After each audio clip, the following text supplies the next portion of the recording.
As I pulled into my driveway after another late shift at the hospital, I was overwhelmed with a sense of relief. Home, at last. I switched off the headlights and sat for a moment in the enveloping darkness.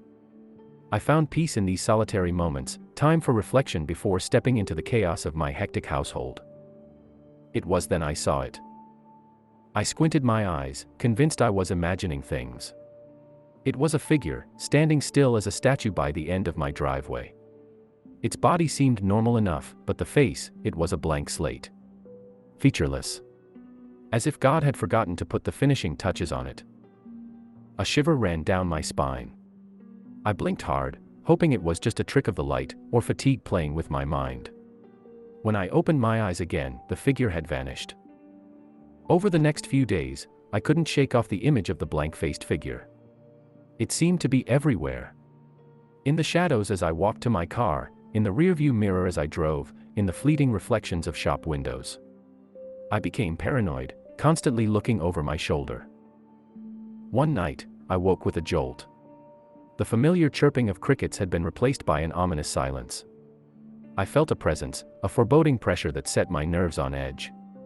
I tried to calm myself, reminding myself of the logical, the rational. But a single glance towards my bedroom window shattered all pretense of normality.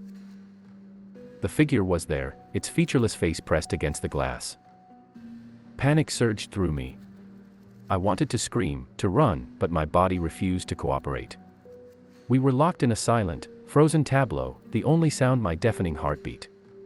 Then, with a movement so swift it was nearly imperceptible, the figure vanished from the window. The following day, I reported it to the police. They took my account seriously, but without physical evidence or a description of the stalker's face, there was little they could do. It became unbearable. The stalker never touched me, never attempted to communicate. It just watched. And the knowledge of those blank eyes on me was more terrifying than any physical harm. I stopped going out. I quit my job. I installed security cameras and alarms. Yet the stalker always found a way in, a way to watch me, silently. One morning, after a night of restless half-sleep, I walked into my bathroom. As I stood there, brushing my teeth, I lifted my gaze to the mirror.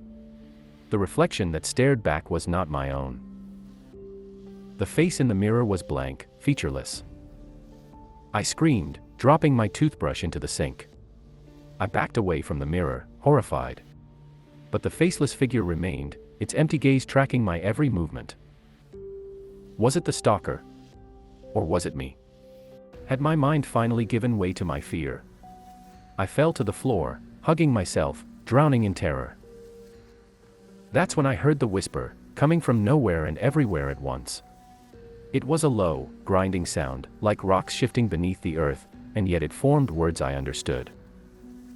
You see me. Now. I see you. The blank face in the mirror cracked, a hairline fracture from forehead to chin. It began to open, an endless black void staring back at me. I could feel it pulling me in, drawing me into its emptiness. Suddenly, there was a loud crash, and everything went black. When I woke up, I was in a hospital bed. Apparently, a neighbor had heard my scream and called the police. They found me unconscious on the bathroom floor. The doctor said it was a severe panic attack, combined with sleep deprivation and stress.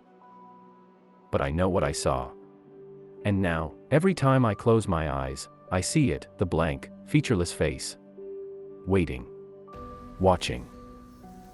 Because now, it sees me too.